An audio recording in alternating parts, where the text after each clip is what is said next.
La nuit la plus cruelle de l'année fut celle de la Saint-Sylvestre.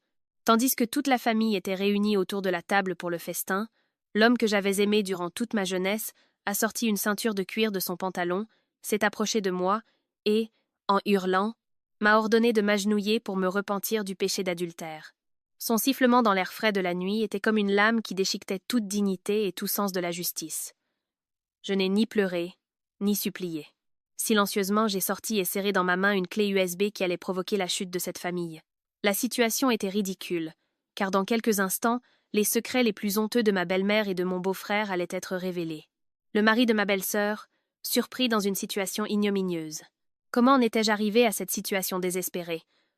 Moi, qui avais toujours été une belle fille obéissante et silencieuse. Et comment avais-je obtenu cette vidéo choquante? Le soir du Nouvel An, lorsque l'air était froid mais les cœurs des gens, ardents, la maison de mon mari, une villa de 2 étages dans un quartier verdoyant de Saint-Germain-en-Laye, était plus animée que jamais. L'odeur du chapon rôti croustillant, s'échappant de la cuisine, se mêlait à l'arôme des huîtres et du foie gras préparé par ma belle-mère. 1, 2, 3. Madame Claire venait juste de finir de disposer les plats sur le buffet. Les rires des oncles et des cousins, ainsi que le bruit des pas des enfants courant sur l'allée du garage, peignaient un tableau si harmonieux que n'importe qui en aurait été ému. Moi, Marie, je m'affairais dans la cuisine depuis 5 heures déjà, mes mains préparant rapidement la salade russe. Mon regard se portait de temps en temps sur le salon, où mon mari, Mathieu, discutait avec ses oncles. Sa carrure affirmée, sa chemise élégante et son sourire aimable faisaient encore battre mon cœur, tout comme le jour de notre rencontre. J'avais toujours pensé que tant qu'il serait là, tant que cette famille serait en paix, toute ma patience et ma tolérance en valaient la peine. Jusqu'à cette nuit, durant les 5 dernières années, je n'avais fait que me mentir à moi-même. Le dîner de la Saint-Sylvestre, bien que joyeuse en apparence, était pourri de l'intérieur. Madame Claire, ma belle-mère, une femme à la langue acérée et à la nature dominante, dont la parole faisait loi dans la maison, semblait plus aimable que d'habitude ce jour-là. Elle m'a mis une gougère au fromage dans la main et a dit à voix haute à tout le monde. Notre Marie est si gentille et travailleuse. Depuis qu'elle est ma belle-fille, vous n'imaginez pas le poids qu'elle m'a enlevé des épaules. J'ai simplement baissé la tête et souri. Un sourire que j'avais appris à arborer pour plaire aux autres. Je savais que ce n'était qu'un compliment vide de sens. Il y a à peine une semaine, au marché local, elle m'avait cruellement réprimandé parce que j'avais acheté des légumes légèrement flétris. Elle m'avait traité d'aveugle et d'inutile, de honte de la famille. La sœur de mon mari, Esther, était une femme magnifique mais au visage toujours triste. À côté d'elle se tenait son mari, Robert, un homme sociable et charismatique qui savait toujours comment plaire à Madame Claire. Il était le gendre parfait, que Madame Claire comparait sans cesse à Mathieu, qu'elle jugeait trop mou et sans ambition. Tout aurait continué dans cette fausse paix si une notification Messenger n'avait pas retenti sur mon téléphone. Je l'avais laissé sur le plan de travail de la cuisine pendant que je faisais la vaisselle. Le message venait de mon patron, Monsieur Gabriel, un manager plus âgé qui m'avait beaucoup aidé au travail. C'était un simple message de vœux pour la nouvelle année. Marie, je vous souhaite, ainsi qu'à toute votre famille, une bonne et heureuse année, riche en succès. Meilleures salutations. Un message totalement innocent, mais Mathieu l'a vu, et ce fut l'étincelle qui a allumé la tragédie longtemps dissimulée. Mathieu a pris mon téléphone, et son visage s'est durci. Son sourire aimable a disparu, remplacé par une expression froide et étrangère que je ne lui avais jamais vue. Sans rien demander, il est entré silencieusement dans le salon, où tout le monde regardait l'émission du réveillon sur Téléphone et le compte à rebours. 4, 5, 6, exactement au moment où l'horloge a sonné minuit, à l'instant sacré de la nouvelle année où tout le monde se levait pour trinquer au champagne, Mathieu a soudainement pris la parole, sa voix brisant l'ambiance festive de la pièce. « Attendez tout le monde, écoutez-moi. J'ai quelque chose à dire. » Tout le monde le regarda, surpris. Mathieu s'avança au milieu du salon et leva mon téléphone. « Marie, viens ici 1 minute. » Un mauvais pressentiment m'a envahi. Mon cœur s'est mis à battre la chamade. Alors que j'arrivais près de lui, avant même que je puisse lui demander ce qui n'allait pas, il a jeté le téléphone sur la table basse. « Explique-moi qui est ce salaud qui t'écrit à cette heure-ci dans mon dos. Tu me trompes. » La pièce s'est figée, et je suis restée sans voix. Son accusation était comme un seau d'eau glacée dans la nuit chaude. J'ai commencé à bégayer. « Quoi? De quoi parles-tu? C'est mon patron. Il m'a juste envoyé un message de vœux. » Mais mon explication s'est avérée trop faible face à sa fureur déchaînée. Madame Claire s'est immédiatement approchée. Son regard était plus acéré qu'un couteau, et sa voix, tranchante, comme si elle n'avait attendu que cette occasion parfaite pour m'humilier. Quel genre de patron écrit à la femme d'un autre homme au beau milieu de la nuit du Nouvel An? On lit sur ton visage qu'on ne peut pas te faire confiance. Tu n'es qu'une de ces femmes qui, bien qu'ayant un mari, flirtent avec d'autres. Ma belle-sœur Esther ajouta d'une voix dégoulinante de sarcasme. Maman, ne sois pas surprise. C'est une belle femme.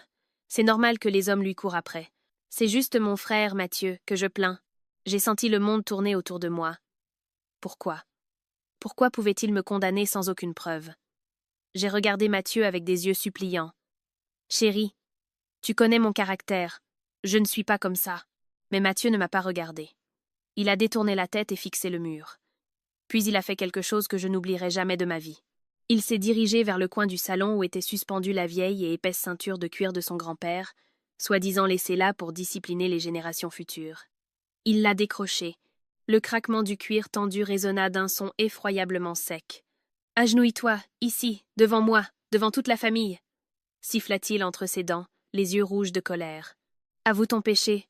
Dis-nous combien de fois tu as couché avec lui. » Prise de peur, j'ai reculé. Mon corps tout entier tremblait. Non, ce n'était pas mon mari. L'homme qui se tenait devant moi n'était pas Mathieu. Pas l'homme qui avait promis de me protéger toute ma vie. C'était un démon. J'ai secoué la tête, les larmes coulant sur mes joues.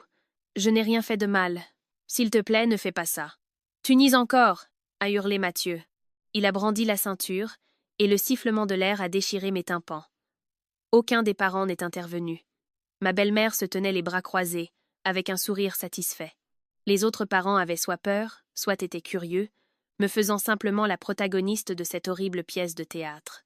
Juste avant que la ceinture ne s'abatte, à cet instant où je pensais que j'allais mourir battue et humiliée en cette nuit de la Saint-Sylvestre, tout l'amour des 5 dernières années, toute la patience, tout le faible espoir s'est brisé en 1000 morceaux et est tombé en poussière. Mon cœur ne me faisait plus mal, il était complètement refroidi, transformé en un morceau de glace tranchant. Je n'étais plus un agneau attendant d'être sacrifié. Non. Maintenant, j'allais leur prouver que lorsqu'on accule un mouton, il peut aussi se transformer en loup. Je n'ai plus reculé. Je me suis redressée, et j'ai regardé Mathieu droit dans les yeux. Ma main a glissé lentement dans la poche de mon pantalon. J'y cachais quelque chose de bien plus effrayant que sa ceinture de cuir. Une petite clé USB, qui contenait la vérité capable de réduire en cendres tout le faux honneur de cette famille. Et alors que je marchais vers la Smart TV, je savais que ce serait moi qui apporterais leur destruction. Quand la première image est apparue à l'écran, j'ai su que cette nuit de la Saint-Sylvestre ne serait pas seulement marquée par les feux d'artifice, mais aussi par la chute de cette famille respectable dans l'ignominie. Que s'est-il passé dans les minutes qui ont suivi? Dans la pièce, tout le monde retenait son souffle, suivant chacun de mes pas. La ceinture dans la main de Mathieu s'est immobilisée en l'air. Il s'était figé en une statue grotesque, symbole de violence et de cruauté. Les yeux, qui auparavant étaient remplis d'étonnement, de mépris et de joie maligne, étaient maintenant tous rivés sur moi. Une petite silhouette nageant à contre-courant, menacée d'être engloutie. Il pensait probablement que j'étais devenue folle. Une femme accusée d'adultère par son mari, le soir de la Saint-Sylvestre, au milieu de toute sa famille, qui, au lieu de s'agenouiller, de pleurer et de supplier, marche silencieusement vers la télévision. Les lèvres de Madame Claire se sont retroussées en un rictus moqueur. Le sourire du mépris s'affichait clairement sur son visage soigné. Quelle nouvelle ruse vas-tu nous sortir? À qui s'adresse cette comédie? Ou veux-tu jouer une sorte de clip vidéo triste pour susciter la pitié? Sa voix sarcastique a brisé le silence tendu et a résonné dans la pièce. Mon beau-frère Robert, qui jouait toujours le gendre modèle, a également soupiré saintement. Marie, si tu as fait quelque chose de mal, admets-le. Pour une femme, le plus important est de protéger l'honneur de la famille de son mari. Si tu fais un scandale, tu ne feras que te nuire à toi-même.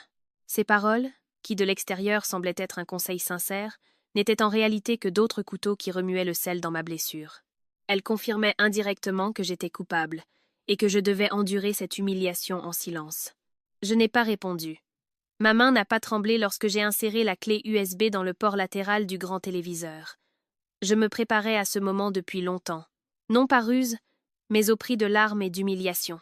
La télécommande était sur la table. Je l'ai prise et j'ai lentement appuyé sur les boutons. La lumière de l'écran a éclairé mon visage.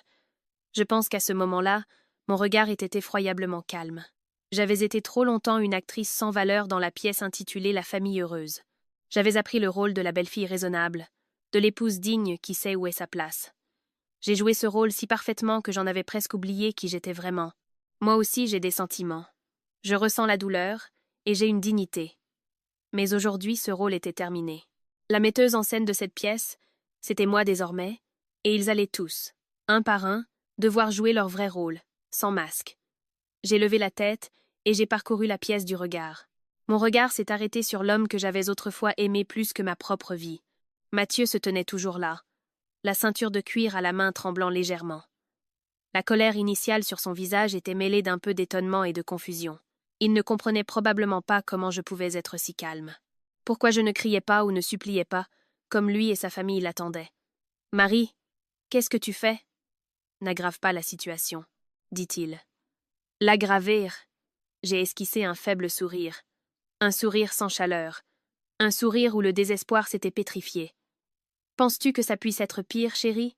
Y a-t-il pire que d'être humilié par son propre mari, accusé sans fondement et presque battu devant toute sa famille, le soir du Nouvel An ?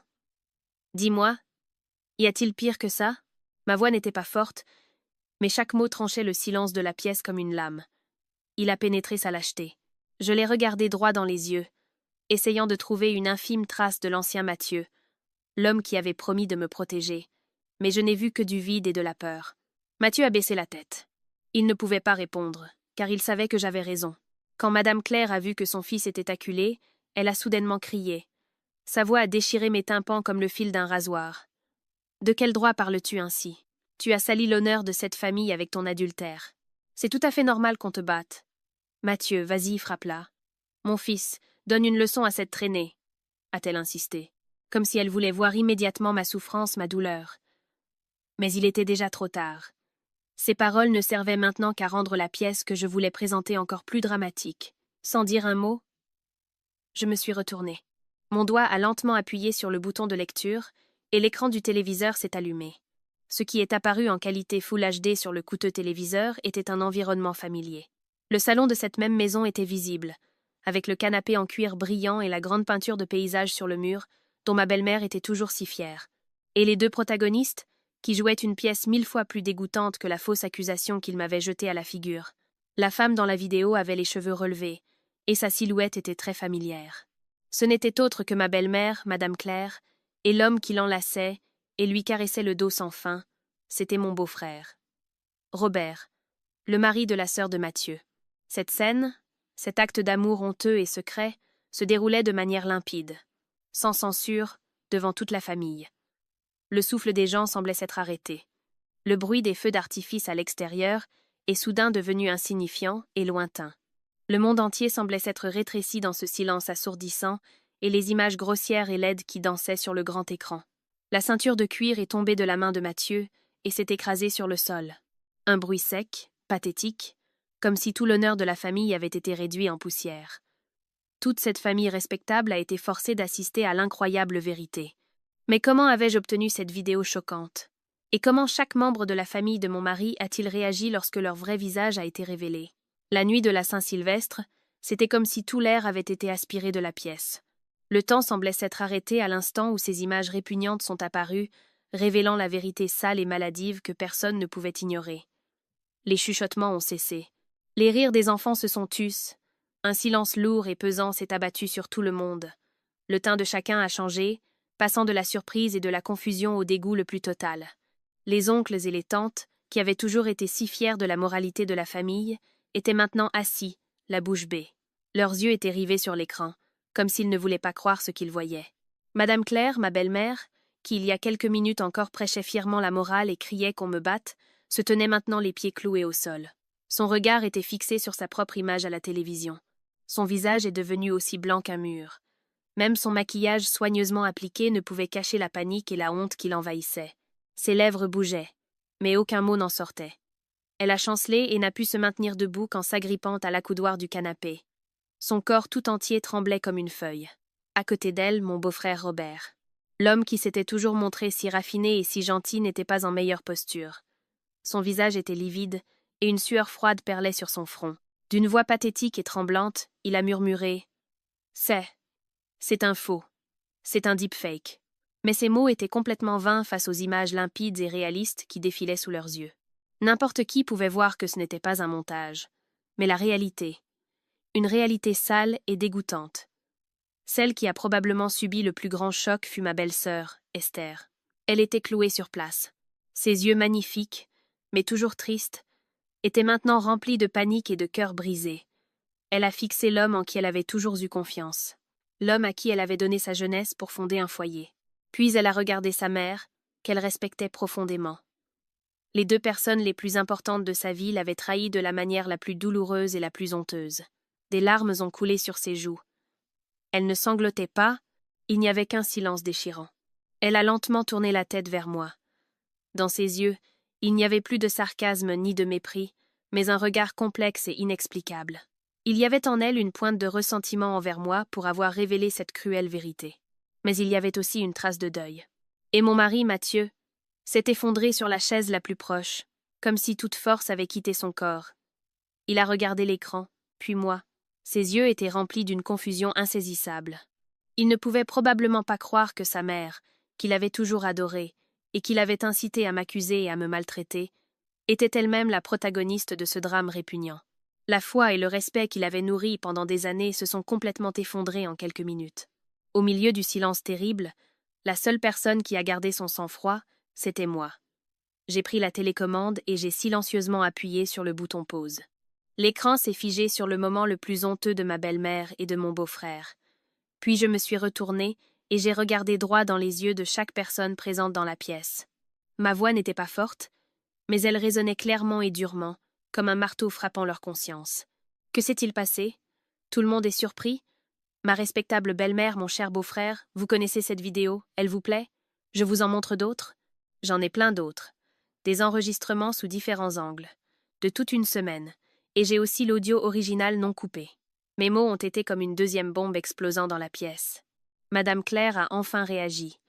Elle a poussé un cri de folie, un mélange de fureur et de peur terrible. « Tu es folle? Comment as-tu osé installer des caméras cachées dans notre maison? Mathieu, qu'est-ce que tu attends? Casse cette télé et tue-la. » Elle s'est jetée sur moi comme un animal blessé, les mains levées pour me griffer. Mais cette fois, Mathieu ne lui a plus obéi. Il est resté assis en silence, le regard vide, fixant le néant. Mon beau-frère, Robert, est intervenu précipitamment, non pas pour protéger sa belle-mère, mais pour arracher la clé USB du téléviseur. « Donne-la-moi, donne-la-moi » a-t-il crié. Il semblait vouloir détruire la preuve. Mais j'ai été plus rapide. J'ai retiré la clé USB et l'ai cachée dans ma paume. « Tu veux la prendre? Ce ne sera pas si simple. » Of you is Preston. Et n'oublie pas, j'ai fait plusieurs copies de sauvegarde de l'original au cas où il m'arriverait quelque chose. Ou si demain je décidais que toute la ville pourrait profiter du magnifique spectacle que vous avez donné avec ta belle-mère. Ma menace a eu un effet immédiat. Robert s'est figé sur place. Son visage était pâle et exsangue. Il savait que je ne plaisantais pas. Il savait que sa carrière, sa réputation, sa famille, tout ce qu'il avait construit avec acharnement, était entre mes mains. Il y a quelques minutes, toute la famille siégeait encore sur le banc des juges, et maintenant ils étaient tombés dans les profondeurs de la honte. La pièce de théâtre était terminée, mais leur tragédie ne faisait que commencer. Mais comment une belle fille comme moi avait-elle pu obtenir une vidéo aussi précieuse? Ce n'était pas un hasard. C'était le résultat de 5 années de douleur et de suspicion qui m'avaient secrètement rongé pendant mon mariage. La plus grande question qui a traversé l'esprit de tout le monde à ce moment-là, la question que j'ai lue dans leurs yeux effrayés était « Pourquoi? Pourquoi moi? Comment une belle fille à l'apparence innocente, la tête toujours docilement baissée, pouvait-elle détenir un secret aussi terrible? Ils pensaient probablement que j'étais une personne rusée, qui avait longtemps préparé son piège et planifié sa vengeance, que j'attendais juste le bon jour pour frapper. Mais ils se trompaient. Je n'étais pas une chasseresse, juste une victime qui, après avoir été traquée trop longtemps, avait appris à se défendre. Je n'ai pas cherché la vérité. C'est la vérité qu'ils m'ont imposée. Tout a commencé il y a environ 1 an, avec de petits signes. Des pièces de puzzle éparpillées, qu'il était au début si difficile et moralement inconcevable d'assembler que même moi, je ne pouvais pas les relier. J'ai commencé à remarquer quelque chose d'étrange dans la relation entre ma belle-mère et mon beau-frère Robert. Au début, je pensais que c'était juste l'affection particulière de Madame Claire pour son gendre digne et débrouillard, qui la remontait toujours. Madame Claire faisait toujours l'éloge de Robert, de son charisme, de son style de vie, même de la façon dont il choisissait les fruits qu'il apportait en cadeau. Chaque fois que Robert arrivait à la maison, elle descendait elle-même à la cuisine pour préparer ses plats préférés. Ce comportement contrastait vivement avec l'expression maussade qu'elle nous montrait habituellement, à moi et à Mathieu. Je me sentais un peu mal à l'aise, mais je me disais que c'était normal. Mon mari, Mathieu, était un homme au caractère doux, loyal, mais un peu lent à la détente. Pas aussi rusé et charismatique que son beau-frère. Il était donc compréhensible que ma belle-mère préfère son gendre. J'essayais de me rassurer avec ses pensées et de surmonter ce vague sentiment de malaise. Mais cette attirance est lentement devenue de plus en plus étrange. Elle a dépassé les limites d'une relation normale entre une belle-mère et son gendre. J'ai commencé à remarquer les regards qu'ils échangeaient. Des regards significatifs, des contacts qui semblaient accidentels mais qui duraient étrangement longtemps. Un jour, j'étais dans la cuisine. J'ai jeté un coup d'œil par hasard dans le salon à travers la porte entr'ouverte. Ma belle-mère était assise sur le canapé, et mon beau-frère, Robert, était par terre. Sa tête reposait sur les genoux de Madame Claire, et la femme lui caressait les cheveux. C'était une scène très intime, très éloignée de la relation normale entre une belle-mère et son gendre. J'ai senti que quelque chose n'allait pas. Ma gorge s'est asséchée, mais je me suis encore blâmée d'être trop sensible et d'imaginer des choses. Peut-être que dans certaines familles, l'affection s'exprime par des contacts aussi proches. J'ai essayé de trouver des excuses pour les protéger et me rassurer. Le soupçon s'est vraiment confirmé lorsque ma belle-sœur Esther est partie en voyage d'affaires d'une semaine à Bordeaux. Cette semaine-là, mon beau-frère, Robert, est venu dîner chez nous presque tous les soirs. Le prétexte était qu'il se sentait seul à la maison et voulait dîner avec sa belle-mère. Madame Claire ne pouvait cacher sa joie. Elle cuisinait de véritables festins et s'occupait de lui avec plus d'enthousiasme que de son propre fils. Tous les soirs, ils discutaient tard dans la nuit dans le salon. Musique? Leur rire parvenait jusqu'à ma chambre. Une nuit, je suis descendue à la cuisine pour boire de l'eau, car j'avais soif. Il était plus de minuit. Je me suis figée en voyant que la porte de la chambre de ma belle-mère était entr'ouverte, et à l'intérieur, j'ai reconnu les ombres de 2 personnes. À ce moment-là, j'ai cru que mon cœur s'arrêtait. Je suis remontée en courant dans ma chambre. Ma tête était remplie de terreur et de dégoût. Je devais le dire à Mathieu. Mais je savais que Mathieu ne me croirait pas. Il penserait que j'inventais tout par jalousie pour blesser sa mère. Il me dirait encore que j'imaginais des choses, que j'étais trop sensible. Le point culminant de mes soupçons a été atteint le jour de l'anniversaire de ma belle-mère. Mathieu et moi lui avons offert un foulard en soie coûteux de chez Hermès, mais quand nous le lui avons donné, elle l'a reçu avec indifférence, l'a remercié poliment et l'a mis de côté. Quand ce fut au tour de mon beau-frère Robert, il lui a offert un bracelet en or. Madame Claire était si heureuse qu'elle l'a embrassé. Elle a mis le bracelet à son poignet et l'a caressé toute la soirée. Cette nuit-là, après que tous les invités soient partis, je suis passée par hasard devant la chambre de ma belle-mère. La porte n'était pas complètement fermée. Je l'ai entendu parler au téléphone avec quelqu'un. Sa voix était incroyablement enjôleuse et douce. « Merci pour le cadeau. Je l'adore. Dommage que tu ne sois pas là ce soir. » Je me suis figée. Cette voix était clairement celle d'une femme parlant à un homme. Mais qui était cet homme? Impossible. Une pensée terrible m'a traversé l'esprit, et un frisson a parcouru tout mon corps. À partir de ce moment, j'ai su que je ne pouvais plus rester silencieuse. Je ne l'ai pas fait par vengeance. J'avais besoin de la vérité, d'une explication pour tout ce qui se passait dans cette maison. J'avais besoin d'une amulette pour me protéger de ces gens hypocrites et dangereux. Et c'est alors que l'idée d'installer une caméra cachée dans le salon a commencé à germer dans mon esprit. C'était une décision dangereuse, mais je savais que c'était le seul moyen de démasquer leur vrai visage. La décision d'installer une caméra cachée n'a pas été facile. À ce moment-là, ma tête était un tourbillon d'émotions. J'avais peur de ce qui arriverait si je me faisais prendre. Il ne me laisserait certainement pas m'en tirer comme ça. Ma belle-mère, avec son caractère dur et dominant, aurait été capable de tout pour me faire taire. J'étais dégoûtée par le fait de devoir enquêter et d'être témoin des actes sales qui se déroulaient sous le même toit que moi. Et il y avait en moi une pointe de culpabilité d'avoir à utiliser une méthode pas tout à fait honnête, qui portait atteinte à la vie privée d'autrui. Mais ces doutes se sont vite dissipés.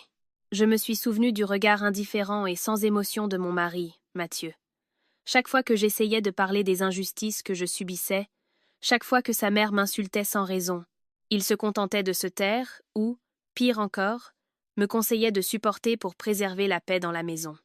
Je me suis souvenu de l'image de ma belle-mère me jetant des insultes à la figure, me traitant comme une domestique gratuite, et du sourire hypocrite et des paroles mielleuses de mon beau-frère, derrière lesquelles se cachait toujours un calcul. Tout cela a dissipé tous mes doutes. Je savais que si je ne me sauvais pas moi-même, personne ne le ferait. Dans ce jeu, je n'avais pas d'autre allié que moi-même. J'ai passé plusieurs nuits sur Internet, étudiant attentivement les types de caméras cachées. Je devais en choisir une qui ne serait pas remarquée, mais qui fournirait une image de bonne qualité. J'ai finalement opté pour un modèle de la taille d'un bouton ou d'une vis. Il était en Full HD. De qualité, avec un microphone clair pour l'enregistrement audio, et surtout, il disposait d'une connexion Wi-Fi, ce qui me permettait de regarder en temps réel depuis mon téléphone, où que je sois. J'ai utilisé le peu d'argent de mes économies d'urgence. L'argent que j'avais mis de côté sans que Mathieu le sache pour les dépenses imprévues. Cet argent devait aller à mes parents qui vivent à Lyon. Mais maintenant je devais l'utiliser pour ma propre protection. L'installation posait également un problème. Je devais choisir un moment où toute la famille serait hors de la maison. Heureusement, ce week-end-là, la famille de mon mari s'est rendue à la campagne pour l'enterrement d'un parent éloigné. Pour moi, c'était une occasion en or.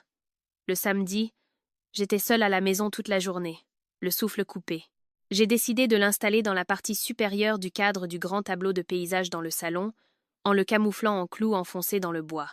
De cette position, je pouvais voir tout le salon, en particulier la zone du canapé, où ma belle-mère et mon beau-frère s'asseyaient et discutaient habituellement. J'y ai passé toute la journée. Je tremblais. Mon cœur battait la chamade. Chaque fois que j'entendais un bruit étrange de l'extérieur. Chaque fois qu'une moto passait, je frissonnais, craignant que quelqu'un ne revienne soudainement. Finalement, après de longs efforts, j'ai terminé l'installation.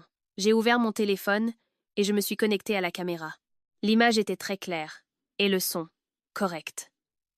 J'ai poussé un soupir de soulagement, mais un lourd sentiment d'angoisse est resté au fond de mon cœur. J'entrais dans un monde que je n'avais jamais voulu connaître. Les premiers jours, la caméra n'a rien enregistré d'inhabituel. La vie de la maison suivait son cours normal. Ma belle-mère continuait d'être cruelle avec moi. Mathieu restait indifférent, et mon beau-frère venait de temps en temps et continuait de jouer le gendre modèle devant tout le monde. Un instant, j'ai cru que j'étais peu, être vraiment paranoïaque. Peu, être que tout cela n'était que le fruit de mon imagination.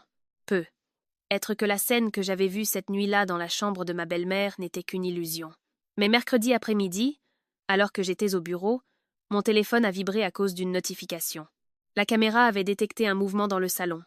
J'ai rapidement ouvert l'application pour voir. J'ai cru que mon cœur s'arrêtait. Sur l'écran, ma belle-mère et mon beau-frère Robert étaient assis sur le canapé. Au début, ils ne faisaient que discuter, comme toujours. Mais après un certain temps, mon beau-frère Robert a commencé à se comporter de manière intime, il a passé son bras autour de la taille de ma belle-mère et lui a chuchoté quelque chose à l'oreille. Ma belle-mère n'a pas protesté du tout. Au contraire, elle a posé sa tête sur son épaule avec un sourire satisfait. J'ai eu la nausée et je n'ai pas pu continuer à regarder. J'ai éteint le téléphone, je me suis précipitée aux toilettes et j'ai vomi violemment. La vérité était bien plus dégoûtante que je ne le pensais, mais ce n'était pas tout. Les jours suivants, la caméra a enregistré d'innombrables scènes encore plus terribles. Ils se sont enlacés et embrassés sur le même canapé où toute la famille s'asseyait habituellement pour regarder la télévision. Ils ont chuchoté des mots et fait des choses que seuls des amants font. Et le point culminant est arrivé ce jour-là, où ni Mathieu ni Esther n'étaient à la maison. Ils ont fait l'amour sans vergogne dans le salon. J'ai dû assister à tout cela à travers l'écran de mon téléphone, seul, en silence et dans une terreur totale. J'ai sauvegardé ces vidéos. J'ai fait quelques copies et les ai cachées en lieu sûr. Je savais que c'était mon arme. Ma seule issue à cet enfer. Mais je n'ai pas encore agi. J'attendais. J'attendais le bon moment, le moment où la dernière goutte ferait déborder le vase. Je ne voulais pas être celle qui déclencherait la guerre. Je voulais qu'ils allument eux-mêmes le feu de leur propre chute. Et cette nuit de la Saint-Sylvestre, quand Mathieu a levé la ceinture et que ma belle-mère m'a accusée en hurlant, j'ai su que mon heure était venue. Maintenant que la vérité était révélée, le salon n'était plus un lieu de rassemblement chaleureux et accueillant, il s'était transformé en une salle d'audience où chacun devait faire face à sa propre conscience, à son propre tribunal, et moi, de l'accusé, j'étais involontairement devenue la juge. L'écran de télévision montrait toujours, en image fixe, le moment le plus honteux de ma belle-mère et de mon beau-frère. Le silence dans le salon était maintenant beaucoup plus effrayant que les cris. C'était comme le calme avant la tempête, où tout le monde sait que la terrible destruction est inévitable, mais personne ne peut l'arrêter. La première à rompre le silence fut ma belle-mère, Madame Claire. Mais pas avec des mots. La folie, la honte et la peur l'avaient transformée en un animal irrationnel. Elle a eu un spasme, a attrapé un vase de sèvres coûteux sur la table et a voulu le jeter sur la télévision, comme si cela pouvait effacer la preuve de sa culpabilité. « Je vais le casser. Je vais te tuer. » Mais avant qu'elle ne puisse faire un pas, la main de quelqu'un a saisi fermement son poignet. C'était ma belle-sœur Esther. En 5 ans de mariage, c'était la première fois que je la voyais agir avec une telle détermination. La femme obéissante, qui vivait sous le joug de l'épouse et de la mère parfaite, n'existait plus. « Assez. Maman, jusqu'où veux-tu te ridiculiser devant tout le monde ?» Sa voix tremblait, mais elle était pleine de colère. Les larmes coulaient encore sur son visage. Mais ses yeux n'exprimaient plus seulement de la douleur, mais aussi de la rage. Elle se tourna vers l'homme qui se tenait comme une statue à côté d'elle, son mari, qu'elle aimait et en qui elle avait aveuglément confiance. « Et toi, Robert, comment cela a-t-il pu arriver? Toi et ma mère? Vous deux. » La douleur lui serra la gorge, et elle ne put terminer sa phrase. Une question qu'elle n'aurait probablement jamais voulu prononcer de sa vie. Mon beau-frère Robert sembla se réveiller d'un rêve. Il s'agenouilla précipitamment devant Esther, lui attrapa les jambes et se mit à pleurer pitoyablement. Le nouvel acte de son théâtre avait commencé. « Esther, pardonne-moi, pardonne-moi. C'est ta mère qui m'a forcée. Tout est de sa faute. Elle m'a séduit. Je ne suis qu'une victime. » Ces mots si lâches et éhontés ont choqué tout le monde. Même moi, qui l'avais connu comme un homme raffiné et gentil, je n'aurais jamais pensé qu'il serait capable de dire quelque chose d'aussi ignoble. Pour se sauver, il était prêt à rejeter toute la responsabilité sur sa belle-mère et amante. Il a tenté de se présenter comme une victime pathétique, un homme faible qui n'avait pas pu résister à la tentation d'une femme plus âgée. En entendant cela, Madame Claire a commencé à rire comme une folle. Son rire fou et pathétique a rempli toute la pièce. « Victime, tu es la victime? Que tu pourrisses en enfer, c'est toi qui venais à moi encore et encore, me séduisant avec tes mots mielleux. C'est toi qui disais que ta femme était toujours triste et ennuyeuse, et que ce n'est qu'avec moi que tu te sentais un vrai homme. Et maintenant tu essaies de me rejeter toute la boue. » A-t-elle crié, en pointant directement le visage de mon beau-frère Robert. La dispute entre les deux coupables a transformé le salon en un véritable marché. Ils s'insultaient, s'humiliaient et révélaient les secrets les plus sales devant tous les parents. Il s'est avéré que leur relation n'était pas une simple romance. Il y avait aussi des promesses et des calculs. Il s'est avéré que mon beau-frère, Robert, s'était servi de sa belle-mère pour obtenir des avantages professionnels. Et Madame Claire avait trouvé en son gendre la satisfaction que son défunt mari ne lui avait jamais donnée. Le drame incestueux s'est transformé en une farce d'accusations mutuelles. Au milieu du chaos, mon mari, Mathieu, a enfin réagi. Il s'est levé et s'est approché de sa mère, mais n'a rien dit. Il la regardait juste avec un étrange regard vide. Le regard d'un fils qui a complètement perdu foi en sa mère, qu'il avait autrefois idolâtrée. Puis il s'est tourné vers moi. Son regard était complexe. Un mélange de honte, de regret et d'une sorte de supplication. Il a ouvert la bouche. Sa voix était rauque. « Marie, mais je ne l'ai pas laissé terminer. J'étais trop fatiguée pour les excuses finales et les remords hypocrites. Je l'ai interrompu froidement. « Que veux-tu dire? Tu t'excuses? Ou tu dis que tu ne savais rien? Mathieu, ne te mens pas à toi-même. Tu es son fils. Tu as vécu dans cette maison. Tu n'as vraiment rien remarqué d'étrange? Ou peut être que tu savais, mais que tu as préféré te taire, parce que tu es un lâche qui n'a pas le courage d'affronter la vérité. » Mes mots ont été comme le coup de couteau final dans son cœur saignant. Mathieu a tressailli. Il n'a pas pu prononcer un mot. Il a compris que j'avais tout vu. Son silence, son indifférence n'était pas un manque d'attention, mais une complicité. La dispute s'est poursuivie avec une fureur croissante. Les parents, qui n'étaient auparavant que des spectateurs, ont commencé à chuchoter. « Mon Dieu, je n'en reviens pas. Quel scandale! C'est la honte de cette famille. Comment allons-nous maintenant regarder les gens en face? Pauvre Marie, combien elle a dû souffrir ces 5 dernières années. » Le balancier de l'opinion publique a complètement penché de mon côté. Il ne me regardait plus avec mépris, mais avec compassion et même un certain respect. Je n'étais plus seule. Le tribunal de famille touchait à sa fin, mais le tribunal de la société ne faisait que commencer. Et sur cette vague, certains allaient payer un prix très élevé pour leurs péchés. La dispute orageuse entre ma belle-mère et mon beau-frère ne s'est arrêtée que lorsque l'un des oncles, oncle Joseph, le parent le plus âgé et le plus respecté, n'en pouvant plus, a frappé bruyamment sur la table. « Assez! Taisez-vous tous! Transformez cette maison en une telle porcherie. La nuit de la Saint-Sylvestre, devant la mémoire des ancêtres. Quelle honte !» Son cri autoritaire a fait taire tout le monde en un instant. Madame Claire et Robert ont cessé de s'insulter, mais se regardaient encore avec une colère ardente. La rage envers leur traître était maintenant plus forte que la honte. La pièce a de nouveau sombré dans un silence de mort, seulement brisé par la respiration haletante et les sanglots d'Esther. Oncle Joseph était le frère du père de mon mari, un homme strict et moral, respecté de tous. C'était toujours lui qui arbitrait les affaires familiales, qu'elles soient grandes ou petites. L'oncle s'est maintenant tourné vers moi. Dans son regard, il n'y avait plus de questionnement, mais un mélange d'excuses et d'une certaine culpabilité. « Marie, ma fille, je n'ai pas de mots. Au nom de la famille, je te demande pardon. Tu as subi trop d'injustice. » J'ai fait un petit signe de tête, mais je n'ai rien dit. Ces excuses, même si elles arrivaient tard, m'ont apporté un certain réconfort. Elles ont confirmé que dans cette famille, il y avait encore quelqu'un qui savait faire la différence entre le bien et le mal, que je n'étais pas la seule à voir leur pourriture et leur hypocrisie. Oncle Joseph s'est de nouveau tourné vers Mathieu, comme un patron sévère.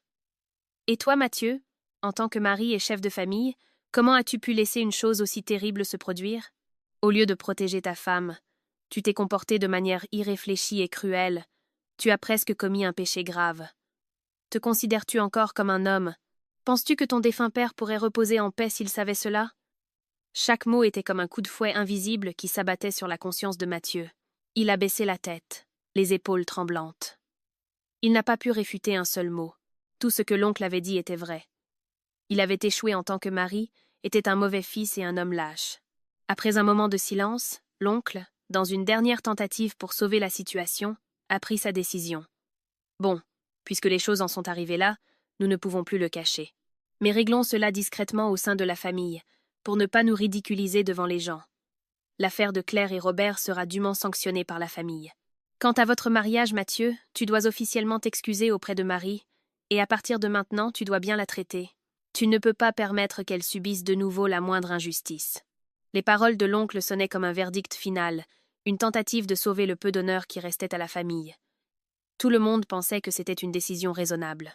Il s'attendait à ce que j'accepte ses excuses, que je continue ce mariage, et que nous enterrions tout dans le silence, comme les belles filles supportent généralement tant d'autres injustices. Mais il se trompait encore, et lourdement. Pendant 5 ans, je me suis tue, j'ai supporté jusqu'au bout. Si je me suis rebellée ce soir, ce n'était pas pour recevoir des excuses ou pour continuer un mariage brisé.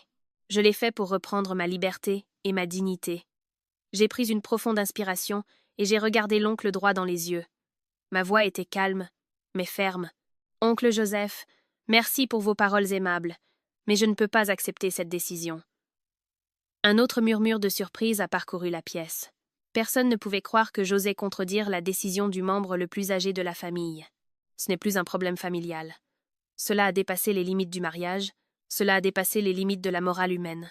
Je ne peux plus vivre dans une atmosphère de mensonges, de tromperies et de perversion.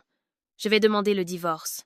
Le mot « divorce » est sorti de mes lèvres avec légèreté, mais il a eu l'effet dévastateur d'une bombe. Mathieu a soudainement relevé la tête. Ses yeux étaient remplis d'incrédulité. « Marie, qu'est-ce que tu racontes? » « Non, s'il te plaît, j'ai été stupide. Je vais tout arranger. Ne pourrais-tu pas me donner une autre chance ?» Il s'est précipité vers moi, essayant de me prendre la main, mais j'ai reculé d'un pas. « Une chance? Combien de chances je t'ai donné ces 5 dernières années? As-tu déjà été vraiment de mon côté? Ou t'es-tu toujours caché derrière ta mère, me regardant être humilié, insulté, sans jamais me défendre? Mathieu, mon amour pour toi est mort. Il est mort au moment où tu as levé cette ceinture pour me frapper. Mon amour n'est pas un objet qu'on peut jeter et reprendre. Lui et sa famille l'ont piétiné jusqu'à ce qu'il n'en reste plus rien. » Je me suis tournée vers toutes les personnes présentes dans la pièce, vers ces visages choqués et stupéfaits, et j'ai dit « Et vous savez, vous tous, je ne vais pas effacer cette vidéo. Je l'enverrai à mon avocat. Si à l'avenir, quiconque de cette famille ose s'immiscer dans ma vie, je n'hésiterai pas à rendre cette vidéo publique pour que le monde entier la voie. » Ma déclaration, ferme et inébranlable, a officiellement mis fin à tout. Je n'étais plus un pion sur leur échiquier. Je contrôlais le jeu, je choisissais ma propre voie. une voix libre de leur ombre. Mais me laisserait-il partir si facilement, et ma lutte pour la liberté se terminerait-elle sans problème? Mon annonce de divorce et ma menace de publier la vidéo ont mis la famille dans une situation difficile. Ils ne pouvaient pas me forcer à rester. Ils savaient que je n'étais plus le doux agneau d'antan. Le feu en moi brûlait déjà et aurait consumé quiconque aurait tenté de l'éteindre. Mais ils ne pouvaient pas non plus me laisser partir facilement, car si ce terrible secret était révélé, cela détruirait complètement l'honneur de la famille, qu'ils chérissaient plus que leur propre vie. Cette nuit de la Saint-Sylvestre s'est terminée dans une atmosphère lourde et sombre, sans aucune trace de l'esprit festif. Les parents sont partis précipitamment, chuchotant, me jetant des regards où se mêlaient compassion et curiosité. J'étais devenu le centre de la tragédie familiale, et cette histoire serait certainement sur toutes les lèvres pendant longtemps. Cette même nuit, j'ai fait mes valises. J'avais peu de choses. Juste quelques vêtements et des effets personnels. J'avais vécu 5 ans dans cette maison. Mais j'avais l'impression que très peu de choses m'appartenaient vraiment. Tout dans la maison, des meubles aux plus petits ornements, avait été acheté par ma belle-mère, et elle n'oubliait jamais de me le rappeler pour affirmer son pouvoir. Alors que je franchissais la porte, tirant ma valise, Mathieu m'a barré le chemin. Il n'était plus l'homme agressif et cruel d'auparavant. Juste une silhouette pathétique et brisée. Ses yeux étaient rouges et gonflés. « Marie, ne pars pas. Je sais que je n'ai pas le droit de t'arrêter, mais juste pour un petit moment. Ne pourrions-nous pas en reparler ?» Je l'ai regardé avec des yeux vides. Mon cœur était complètement gelé. Il n'y a rien à dire. Mathieu, tout est parfaitement clair, écarte-toi. Mais Mathieu n'a pas bougé. Il s'est agenouillé, s'est accroché à mes jambes et a pleuré comme un enfant. « S'il te plaît, Marie, je ne peux pas vivre sans toi. Tu es tout pour moi. Je sais que j'ai été stupide. Je me suis laissé monter la tête par ma mère et je t'ai accusé sans raison pour une simple peccadille. Pardonne-moi, si tu pars, que vais-je devenir ?» J'ai ressenti un mélange d'incrédulité et d'un certain dégoût. J'étais tout pour lui? Si j'étais tout pour lui, pourquoi ne m'a-t-il jamais défendu? Si j'étais tout pour lui, pourquoi a-t-il voulu me frapper avec une ceinture pour un simple message de vœux du Nouvel An? Si j'étais tout pour lui, pourquoi m'a-t-il laissé affronter seul la cruauté de sa mère pendant 5 ans? J'ai repoussé ses mains, et j'ai dit froidement, « Le problème n'est pas que tu ne peux pas vivre sans moi, mais que tu as simplement peur. Tu as peur que la vérité éclate, n'est-ce pas? Tu as peur de perdre la face. Tu as peur d'affronter les conséquences de ce que ta famille a fait. Tu ne m'aimes pas, Mathieu, tu n'aimes que toi-même. » Après avoir dit cela, je l'ai repoussé fermement et je suis sortie de la maison. J'ai tiré ma valise et je n'ai pas regardé en arrière une seule fois. Ses supplications en pleurs m'ont suivi, mais elles n'ont pas pu toucher mon cœur de pierre. Je suis montée dans un taxi et je me suis installée temporairement chez une bonne amie. Je ne voulais pas rentrer immédiatement chez mes parents pour ne pas les accabler. J'avais besoin de temps pour me calmer et mettre de l'ordre dans mes pensées. Le lendemain, j'ai contacté un cabinet d'avocats, je leur ai expliqué toute mon histoire et je leur ai montré la vidéo comme preuve. L'avocate, une femme d'âge mûr avec une grande expérience, après avoir visionné la vidéo, m'a dit que c'était l'un des cas les plus rares et les plus complexes qu'elle ait jamais rencontrés. Elle m'a promis d'accélérer ma procédure de divorce et de garantir au mieux mes droits lors du partage des biens. Pendant ce temps, une autre guerre faisait rage dans la maison de mon ex-belle-mère. Selon mon amie, qui était aussi leur voisine, après mon départ, ma belle-mère et mon beau-frère ont continué à s'accuser mutuellement. Ma belle-sœur Esther, après avoir pleuré toute la nuit jusqu'à la dernière larme, a décidé de divorcer. Elle a fait ses valises, a pris son jeune enfant et a déménagé chez une amie. Elle ne voulait plus vivre sous le même toit que son mari infidèle et sa mère dépravée. Mon beau-frère Robert, abandonné par sa femme et renié par la famille de celle-ci, est devenu une épave. Il buvait tous les jours, n'avait pas envie de travailler. Et Madame Claire, qui ne pouvait plus faire confiance à son gendre, à sa belle-fille, ni à son propre fils, s'est complètement effondrée. Elle n'osait plus sortir de la maison, n'avait pas le courage d'affronter les ragots des voisins. Elle s'enfermait dans sa chambre toute la journée, pleurant et se lamentant. La somptueuse maison de 2 étages est devenue un lieu froid, sombre et sans vie. Mon ex-mari Mathieu a dû tout assumer. Il devait s'occuper de sa mère brisée, faire face à ma procédure de divorce et à mes exigences concernant nos biens communs, et supporter le mépris des parents et des voisins. Il m'a appelé et m'a envoyé des messages plusieurs fois. Il me suppliait de revenir, mais je n'ai répondu à aucun. J'ai bloqué son numéro, je ne voulais plus entendre de mensonges. Ils ont payé pour leurs péchés. Mais est-ce que c'était tout? Une famille construite sur l'hypocrisie et le mensonge, une fois qu'elle commence à s'effondrer, est inarrêtable. Les jours suivants, j'ai vécu dans la paix que je désirais depuis longtemps. Je lisais des livres, j'écoutais de la musique et je me promenais dans le parc. J'ai appris à prendre soin de moi, à m'aimer. J'ai compris que ces 5 dernières années, j'avais trop vécu pour les autres. Je m'étais sacrifiée au nom d'une famille qui, en réalité, n'était qu'une cage dorée qui m'enfermait dans des préjugés et des règles insensées. Maintenant, en dehors de cette cage, j'ai senti ce qu'était la vraie liberté, ce que signifiait respirer l'air pur de la vie. En France, la procédure de divorce n'est pas simple non plus lorsqu'il y a un litige sur les biens communs et la violence psychologique. 7, 8, 9, 3 longues années de bataille judiciaire se sont écoulées avant que je n'obtienne enfin ma liberté. 10. Ce processus n'est pas une plaisanterie. Des frais de justice coûteux à la douleur de devoir rouvrir les blessures devant les juges et les psychologues pour prouver le traumatisme psychologique causé par Mathieu et sa famille. Mais comme j'avais la vidéo en ma possession, Mathieu n'a eu d'autre choix que d'obtempérer.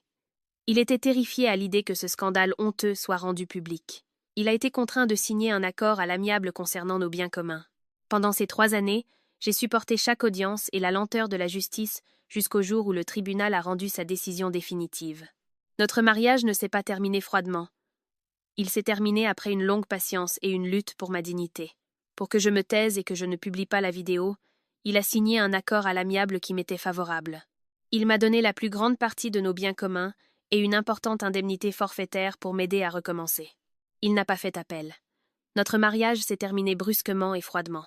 Mathieu avait probablement déjà compris qu'il n'y avait pas de place pour la supplication auprès d'un cœur qu'il avait lui-même transformé en pierre. À notre dernier moment dans la salle d'audience, je ne l'ai même pas regardé. Chaque signature sur les papiers a servi de dernier clou au cercueil de notre relation. La liberté que j'ai obtenue après tant d'années n'était pas seulement un papier juridique, mais le début d'une nouvelle vie où je pouvais respirer librement en tant que femme libre. Après le divorce, j'ai décidé de commencer une nouvelle vie avec l'argent qui me revenait. Je ne voulais pas retourner à Marseille et être un fardeau pour mes parents. Je voulais me débrouiller seule et reconstruire ma vie. J'ai loué un petit appartement confortable à Paris et je l'ai décoré selon mes propres goûts avec des couleurs claires et chaudes. J'ai trouvé un nouvel emploi dans une agence de communication, quelque chose que j'aimais vraiment et où je pouvais développer mes compétences. Ma vie a lentement commencé à se stabiliser. Je me suis fait de nouveaux amis, j'ai noué de nouvelles relations. Je n'étais plus la Marie obéissante et patiente du passé. J'étais une femme indépendante, autonome et heureuse. J'ai réappris à sourire sincèrement, du fond du cœur. Pendant ce temps, la tragédie de la famille de mon ex-mari n'a pas pris fin.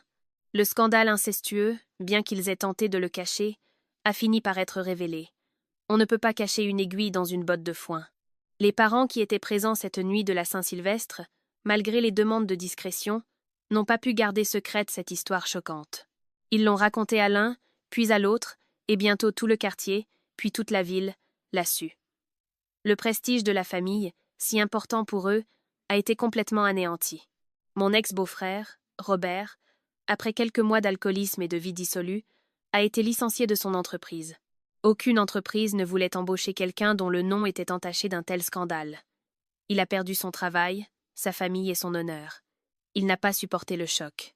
Il a cherché du réconfort dans l'alcool jusqu'à ce qu'une nuit, conduisant en état d'ébriété, il ait un accident et renverse un piéton. Cet accident l'a conduit en prison. Et ainsi s'est terminée la vie d'un homme autrefois considéré comme un succès et un modèle. Mon ex-belle-sœur, Esther, a traversé une période difficile après le divorce.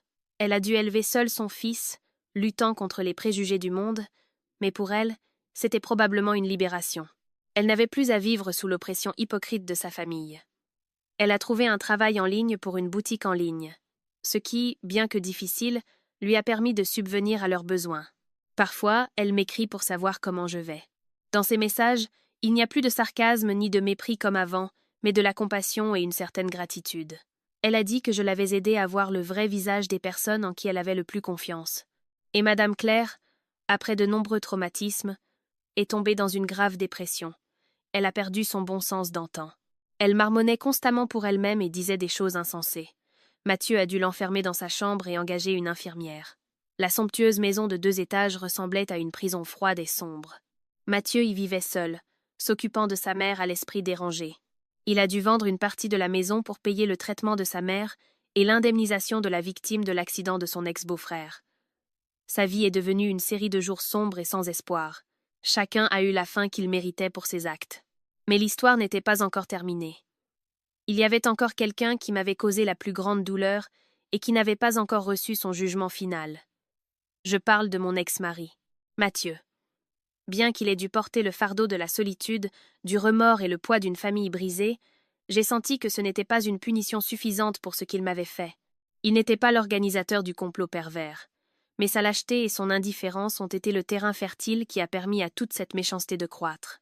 S'il m'avait protégé depuis le début, s'il m'avait écouté, s'il m'avait fait confiance, la tragédie ne se serait être jamais produite.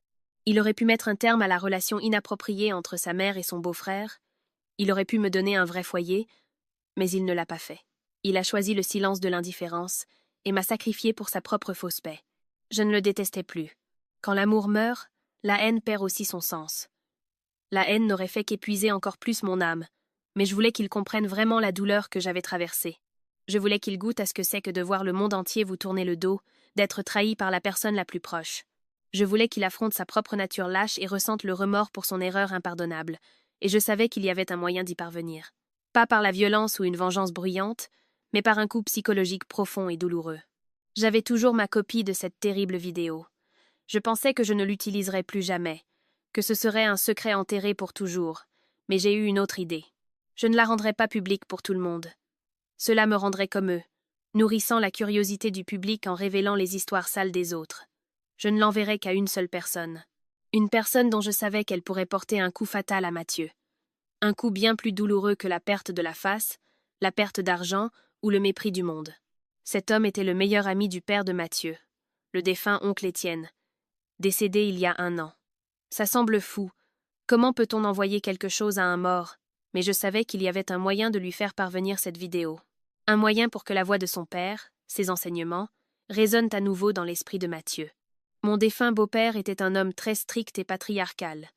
Un enseignant à la retraite qui considérait l'honneur de la famille et la morale humaine comme les choses les plus importantes. Il avait beaucoup appris à Mathieu sur les devoirs d'un mari, sur la responsabilité qui accompagne la virilité. Et je savais qu'il avait un ami proche. Un ami avec qui il partageait tous ses secrets.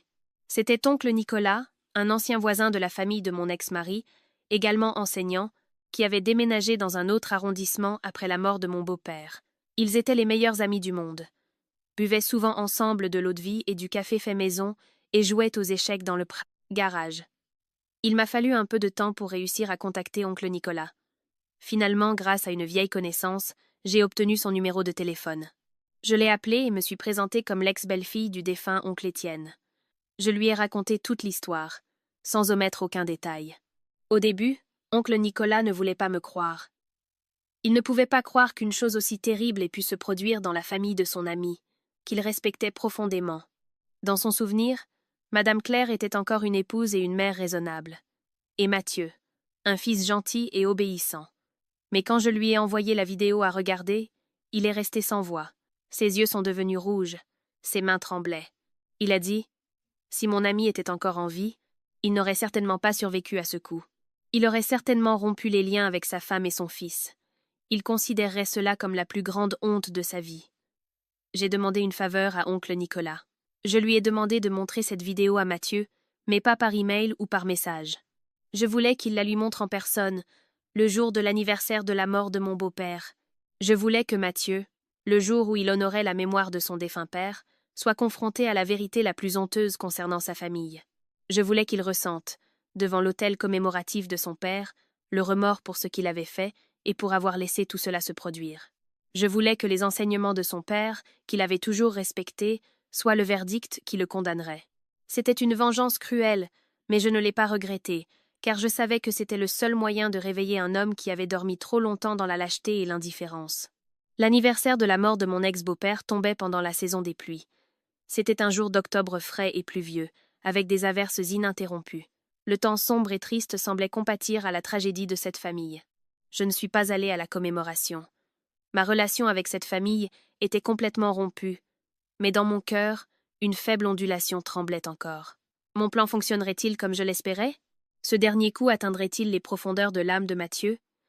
Cette nuit-là, j'étais assise seule dans mon appartement confortable, buvant une tasse de thé chaud. Le téléphone a sonné. C'était un numéro inconnu. J'ai hésité un instant, mais j'ai répondu. « À l'autre bout du fil, j'ai entendu la voix calme et triste d'oncle Nicolas, mêlée de fatigue. « Marie, j'ai fait ce que tu as demandé. » Il m'a raconté ce qui s'était passé ce jour-là.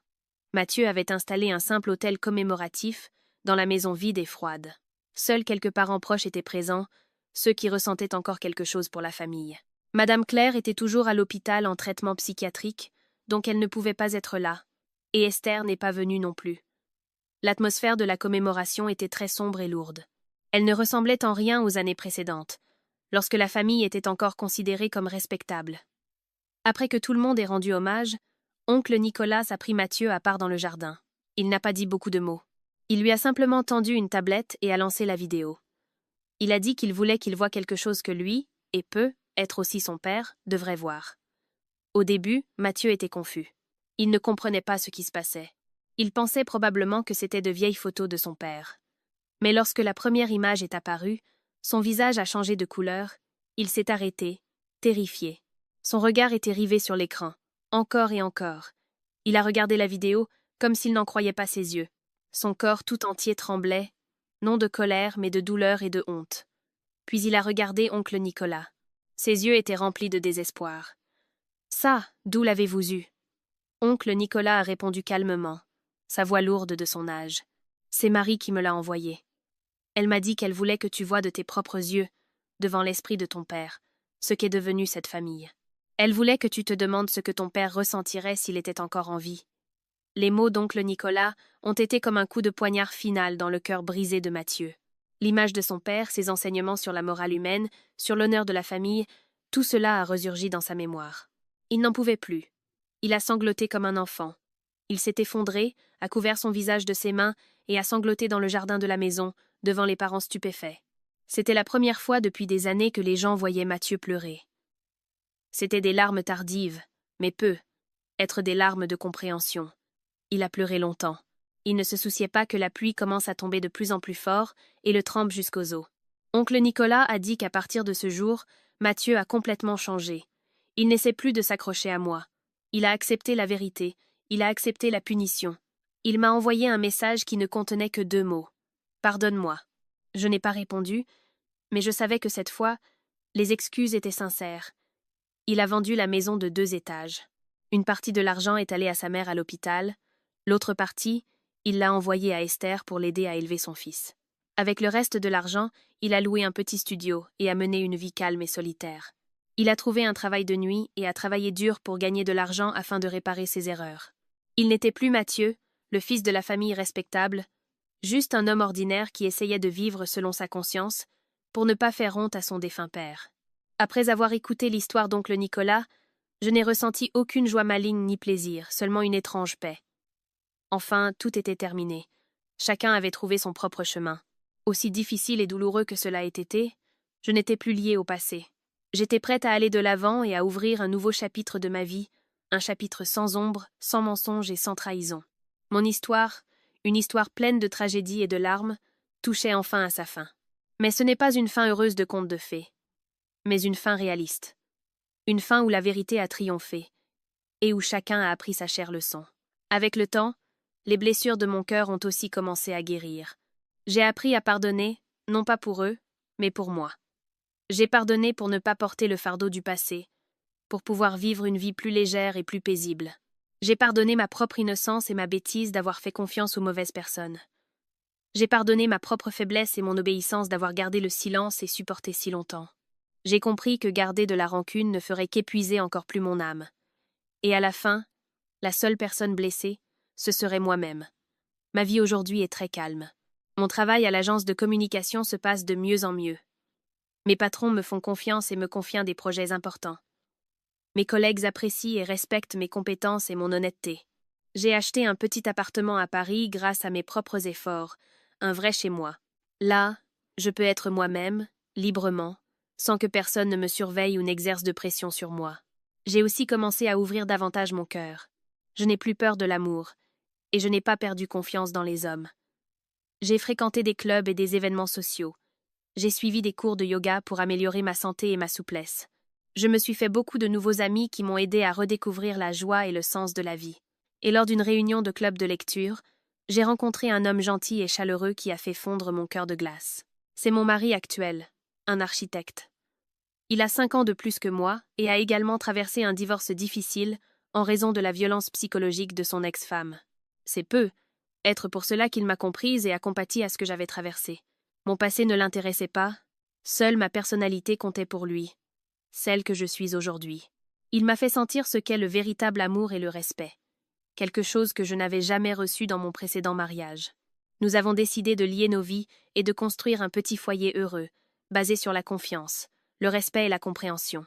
Parfois, par des amis, des nouvelles de la famille de mon ex-mari me parviennent. Madame Claire, après un long traitement psychiatrique, est sortie de l'hôpital, mais elle n'est plus la femme à la langue acérée et dominante d'autrefois. Son esprit est parfois clair, parfois confus, et il arrive qu'elle ne reconnaisse même pas Mathieu. Mathieu continue de s'occuper seul d'elle en silence, sans une seule plainte. Il travaille la nuit et s'occupe de la nourriture et des médicaments de sa mère le jour. Certains disent que c'est sa pénitence. C'est peu, être le cas. Il paie le prix de sa lâcheté et assume la responsabilité de fils. Une responsabilité qu'il aurait dû assumer bien plus tôt. Esther, après le divorce, a déménagé à Paris avec son fils, a rompu tout contact avec sa famille, a trouvé un travail stable dans une entreprise de vêtements et, d'après ce que j'ai entendu, a rencontré un homme bien qui les aime et les protège tous les deux. Je suis contente pour elle. Elle mérite d'être heureuse après tout ce qu'elle a traversé. Mon ex-beau-frère Robert, après sa sortie de prison, a disparu sans laisser de traces. Personne ne sait où il est allé ni ce qu'il fait. Il n'avait probablement plus le courage de se montrer au monde. Un homme qui avait autrefois tout. Carrière, famille, honneur. À la fin, il a tout perdu parce qu'il n'a pas su résister à ses bas désirs. Un week-end, alors que je faisais les courses avec mon mari dans un supermarché pour notre nouvelle maison, j'ai croisé Mathieu de manière inattendue. Il travaillait comme magasinier et livreur dans cette épicerie, empilant avec zèle des cartons remplis de marchandises. Il portait un vieil uniforme. Son visage était fatigué et émacié, comme s'il avait vieilli de 10 ans. Lorsque nous nous sommes croisés, nos regards se sont accidentellement rencontrés. Un instant, j'ai vu dans ses yeux la honte, la confusion et le remords. Je l'ai salué d'un petit signe de tête. Un salut discret, sans colère ni ressentiment. Puis j'ai continué mon chemin en souriant, tenant la main de mon mari. Le passé était derrière moi. Maintenant, un avenir radieux m'attend. Un bonheur pour lequel j'ai dû me battre durement. Et je savais que j'allais le chérir et le protéger de toutes mes forces. La rencontre fortuite au supermarché a été comme un dernier adieu au passé. Elle n'a suscité en moi aucune émotion négative, comme la colère ou le mépris. Au lieu de cela, j'ai ressenti un soulagement. J'ai vu le changement de Mathieu et le prix qu'il a payé. Il n'était plus l'homme cruel et patriarcal du passé, mais un homme ordinaire qui se bat dans la vie, portant sur ses épaules le poids de ses erreurs. Et j'ai trouvé la paix dans ma propre âme. Je n'étais plus sa victime. J'étais la gagnante. Non pas parce que je me suis vengée d'eux, mais parce que j'ai tout surmonté et que j'ai trouvé mon propre bonheur. Je n'ai pas laissé ce sombre passé gâcher mon avenir. Mon mariage avec mon mari actuel a été modeste, mais d'autant plus chaleureux. Seule la famille et les amis les plus proches étaient présents. Mes parents, après avoir appris toute mon histoire, ne se sont plus opposés à mon second mariage. Au début, ils craignaient un peu que je sois à nouveau blessée, mais après avoir rencontré mon mari et vu l'honnêteté, la maturité et l'amour qu'il me témoignait, ils ont été complètement rassurés. Ils voulaient juste... Mon mari est un homme merveilleux. Il m'aime, prend soin de moi, m'écoute toujours et me comprend. Il n'a jamais jugé mon passé. Au contraire, il a apprécié tout ce que j'avais traversé. Il a dit que ces expériences avaient fait de moi la personne forte et stable que je suis aujourd'hui. Il m'a aidé à effacer les traumatismes du passé et à croire à nouveau en l'amour et au mariage. Nous avons eu une magnifique et adorable petite fille que nous avons appelée Hannah. Elle est la joie de toute la famille, la source de notre vie. Chaque fois que je vois son sourire, je sens que ce monde est vraiment magnifique. J'ai tout ce dont une femme peut rêver. Un bon mari, une merveilleuse petite fille, un travail stable et une vie paisible. J'ai appris à apprécier les choses simples, les petits moments de bonheur de la vie, un dîner chaleureux en famille, une promenade le soir dans le parc avec mon mari et ma fille, un câlin de ma petite fille avant de dormir. Tout cela sont des cadeaux précieux que la vie m'a offerts. Parfois, tard dans la nuit, quand je regarde en arrière, la peur me saisit encore. J'ai dû traverser beaucoup de douleurs et de larmes. Il y a eu des moments où j'ai douté, où j'ai cru que je ne sortirais jamais de cet enfer. Mais je ne regrette rien, car ces épreuves m'ont rendue plus mature et plus forte, Elles m'ont appris de précieuses leçons sur la vie. Ne laisse jamais personne piétiner ta dignité et ton estime de soi. Défends-toi toujours et bats-toi pour le bonheur que tu mérites. Elles m'ont aussi appris que le silence n'est pas toujours d'or. Parfois, le silence est une pure complicité avec le mal. Mon histoire est peu, être triste, mais elle est aussi une histoire d'espoir. Elle prouve qu'après la tempête, la paix vient toujours. Peu importe les difficultés et les épreuves que vous affrontez, ne perdez jamais espoir. Croyez musique qu'au bout du chemin, le bonheur vous attend. Si vous avez assez de courage pour traverser l'obscurité, vous verrez la lumière de votre vie. Et n'oubliez pas, vous n'êtes jamais seul. Autour de vous, il y a encore beaucoup de gens qui vous aiment et sont prêts à vous aider. Et si vous aussi, vous avez vécu la douleur et l'injustice, comme moi, n'hésitez pas à partager votre histoire. Peut-être que votre histoire pourra aussi être une source de motivation et d'inspiration pour beaucoup d'autres personnes qui en ont besoin. Cette histoire peut être triste au début, mais c'est l'histoire d'une ascension, prouvant qu'après la tempête, la lumière vient toujours. À toutes les femmes qui subissent des violences. Vous n'êtes pas seules, et vous n'êtes pas faibles. Apprenez à poser des limites et à vous aimer.